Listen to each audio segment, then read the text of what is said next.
తాకట్లో ఉన్న మీ బంగారాన్ని విడిపించి ఆ రోజు ఆన్లైన్ రేటుకి కొంటాం. Sharma gold company.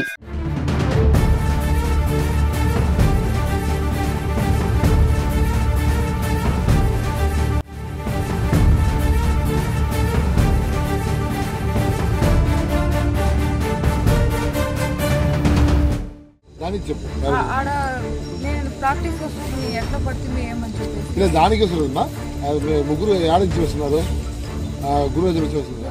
తమిళనాడులో ప్రియుడు మోజులో పడి మరో భర్తను బలి చేసింది భార్య.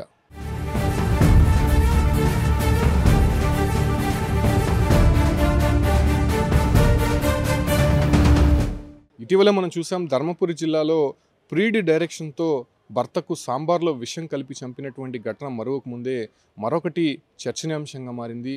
వేలూరు జిల్లా వేపన్ కుప్పానికి సంబంధించి భరత్ నందినీలకు 5 సంవత్సరాల క్రితం వివాహం జరిగింది.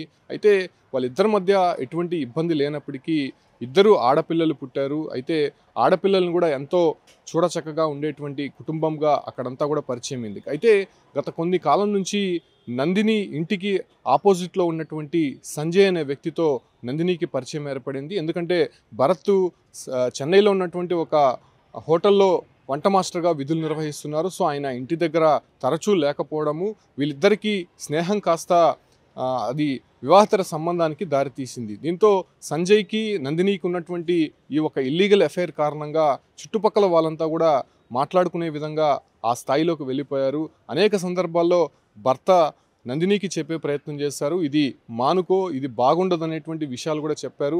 అదే రకంగానే కుటుంబ సభ్యులు కూడా నందినికి అనేక సార్లు కూడా హెచ్చరికలు జారీ చేశారు. అయితే ఏమాత్రం విననటువంటి నందిని ఎలాగైనా సరే భర్తను అడ్డు తొలగించుకోవాలని ప్రియుడితో పక్కా ప్లాన్ వేసింది.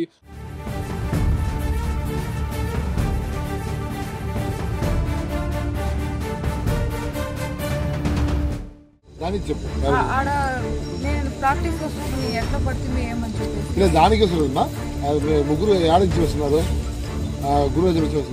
అయితే ఈ నెల 21వ తేదీన చెన్నై నుంచి భరత్ ఇంటికి వచ్చారు. అయితే షాపింగ్ కారణంగా నందినిని తన 3 ఏళ్ల కూతురిని తీసుకొని బైక్పై వెళ్తున్నటువంటి సమయంలో ఒక ప్రాంతంలో ఏదైతే రోడ్డుకు అడ్డంగా కొన్ని చెట్లు వేసి ఆ ఒక ప్రాంతాల్లో ఒక వెహికల్ని ఆగే విధంగా చేశారు. అయితే బండిలో వస్తున్నటువంటి వీరంతా కూడా అసలు ఏం జరిగింది, ఎందుకు రోడ్డు వైపులా అడ్డంగా వేశారనేటువంటి విషయాలు మాట్లాడుకుంటుండగానే ఒక్కసారిగా ముళ్ళపదంలో నుంచి వచ్చినటువంటి సంజయ్ భరత్ని అతి దారుణంగా కత్తులతో నరికి చంపాడు. మనం ఒక విజువల్స్ చూడొచ్చు, ఎంత కిరాతకంగా నరికాడో.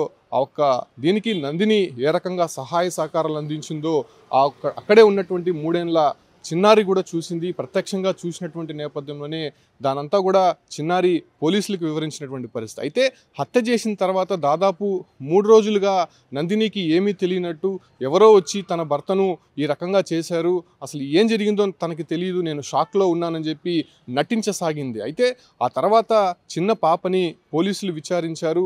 నందిని చెప్పేటువంటి విషయాలను మాటలను పొంతనలేని సందర్భంగా అదే రకంగానే కుటుంబ సభ్యులు కూడా నందినిని కొంత అనుమానం వ్యక్తం చేసినటువంటి నేపథ్యంలోనే ఆ చిన్నారి ఇచ్చినటువంటి సమాచారంతో తన ఇంటి ఎదురుగా ఉన్నటువంటి సంజయ్ మామ ఆ వ్యక్తే తన తండ్రిని హతమార్చాడు, నేను చూశాను, అతనే అక్కడికి వచ్చి తన తండ్రిని గొడ్డలతో నడికారనేటువంటి విషయాన్ని ఆ చిన్న పాప పోలీసులకు చెప్పడంతో ఈ విషయం అంతా కూడా బయటపడిందని చెప్పుకోవచ్చు. భర్త అల్లారుముద్దుగా పెంచుకున్నటువంటి 2 చిన్నపిల్లలు, భార్యని, ఎంతో అన్యోన్యంగా ఉన్నటువంటి కుటుంబాన్ని ఈ రకంగా వివాహేతర సంబంధం ఏ రకంగా మార్చిందో మనం ఇటీవల చూస్తూనే ఉన్నాం.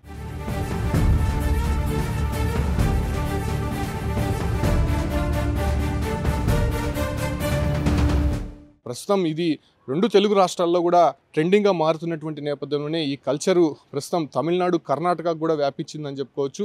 సో ప్రస్తుతం జరిగినటువంటి ఈ ఘటన వేపన్ కుప్పంలో ఒక సంచలనంగా మారిందని చెప్పుకోవచ్చు. ఎందుకంటే ప్రియుడు మోజులో పడి నందిని ఈ రకంగా చేయడము, అది కూడా తనకి ఎవరో చంపారు, అసలు ఏం జరిగిందో తెలియలేదు, నేను తన భర్త పాప బైక్పై వెళ్తుండగా ఎవరొచ్చి తన భర్త పైన అటాక్ చేశారో తెలియదు, ఆయనకి కొంతమంది నుంచి థ్రెట్ ఉంది అనేటువంటి విషయాలు పొంతనలేని సమాధానాలు పోలీసులకు చెప్పడము, అక్కడే పోలీసులకి సందేహం రావడము, చిన్న పాపని విచారించినటువంటి నేపథ్యంలోనే తన తల్లిని 3 ఏళ్ల చిన్నారే పట్టించింది.